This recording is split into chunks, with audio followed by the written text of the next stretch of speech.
Welcome viewer, I am Murugan S. This video tutorial describes how to enable this PC icon on desktop for all Windows 10 users. Click Start button, Settings.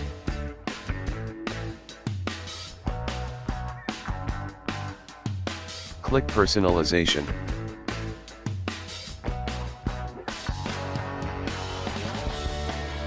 Click Themes.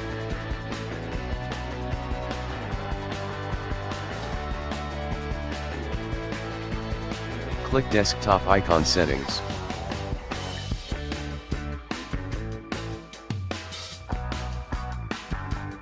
Click Computer Icon, Apply, OK.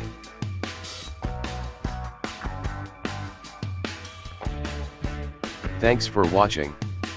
I hope this video tutorial helps to solve the problem. Please like, share and don't forget to subscribe my channel. See you next video.